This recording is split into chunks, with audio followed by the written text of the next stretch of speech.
as we do often, predict these things.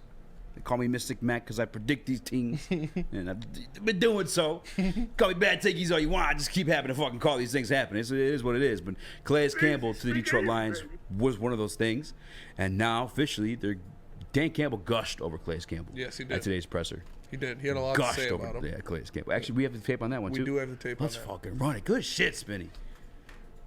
Bad shit. Yeah, look, we turned the tape on, man, and it is, I tell you what, man, you talk about a lot of respect for a big man. Oh, my gosh. That is, and I just keep watching. I'm like, man, there's no way he can feel good. That body cannot feel good, but it looks like it feels good because he is a force to be reckoned with. Man, you put him in a closed end, you're not running over there. He can rush as the 3 technique still on third down. He just, man, and he's got length, he's got size, he's still quick. So, we'll see. We'll see. I mean, we're not the only one who's on him, so.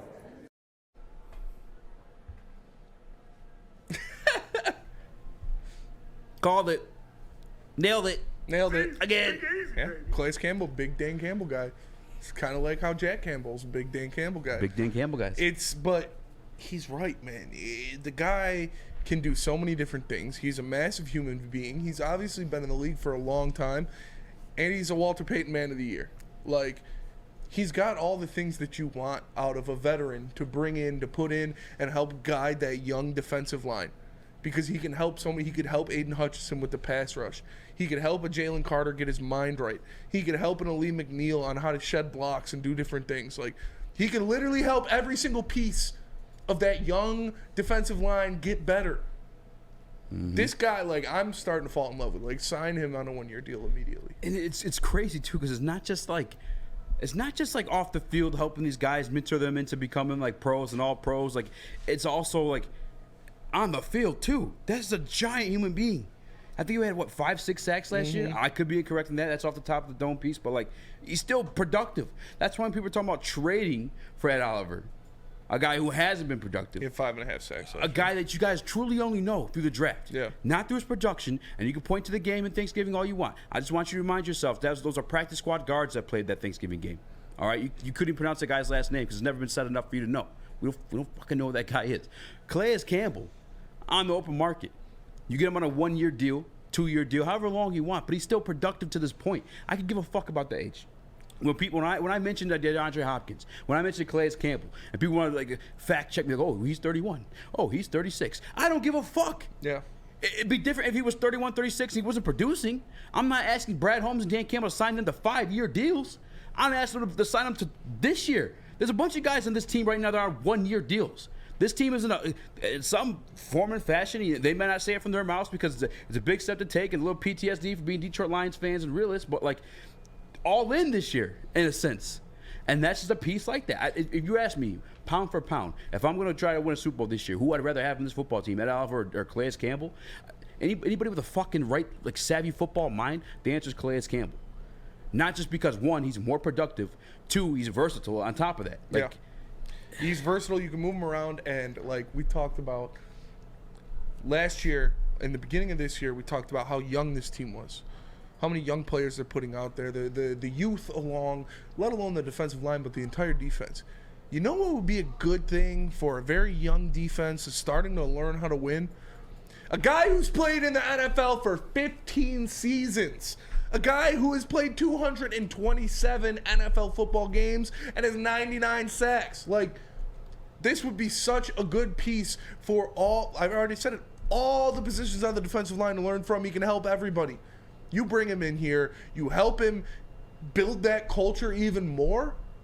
Do you know how much that would help bringing in a Calais Campbell to build that culture? It's extremely beneficial on many different factors to bring in a guy like this. He's got 99 sacks, like I said, over 800 total tackles, 57 pass defenses. He is a man. He's 6-time Pro Bowler, 2-time All-Pro, first-team All-Pro, Walter Payton Man of the Year 3 years ago.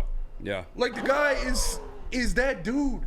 Inside the locker room, outside the locker room. He'd be showing these guys how to handle themselves in pressers, showing these guys how to handle themselves off the field while still dominate on the field. It is something that would be beneficial for every single piece, every single player on that defensive team. Yeah. Because even the veterans, Chauncey Gardner-Johnson, Cam Sutton, Alex Anzalone, these aren't like...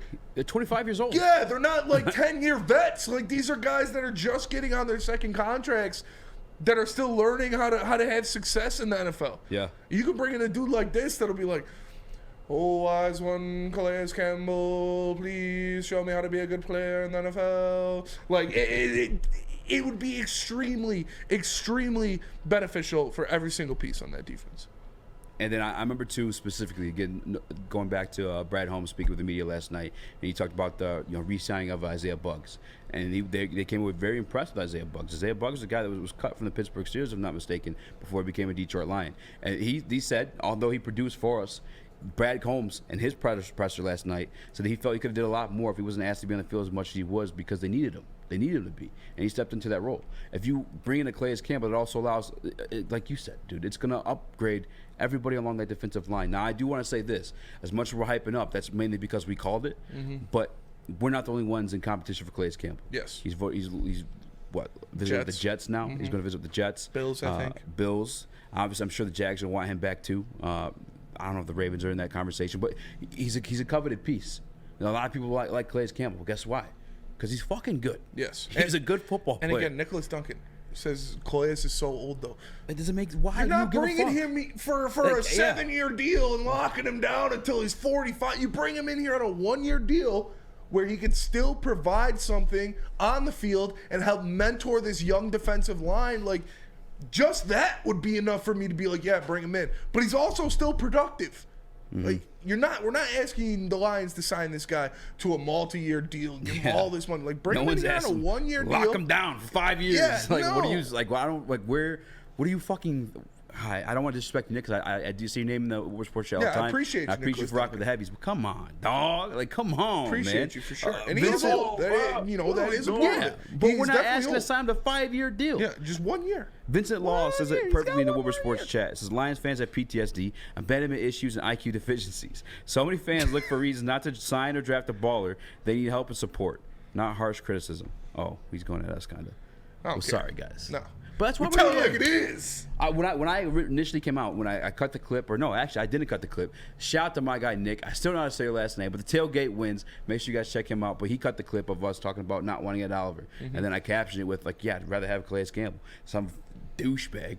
Tell your mother he sucked my dick from the back, brother. Hey. Because he called me, so you always have the worst takes, and fucking 2 weeks. I'm just sick of fucking like those types, and it comes true, and whatever. Fuck those people. But Calais Campbell would be a great sign for the Detroit Lions for many, many reasons. Every single reason we pointed out for you guys. It's not even Tyler Chauvet. I probably butchered your last name. I Chauvet. think you got that one. Chauvet? That's probably the correct way. Yeah, it's probably French. He probably says it the way you said, though. Yeah, he said sign Dan Campbell's son, Calais, and draft his other son, Jack. Wait. Signed in, his son's name's Calais? Yeah, Calais Campbell. Oh, my God. I Got him. I fell for that for real. Yeah, he did. He even spelled son wrong. He's the son of his life. He brightens him up.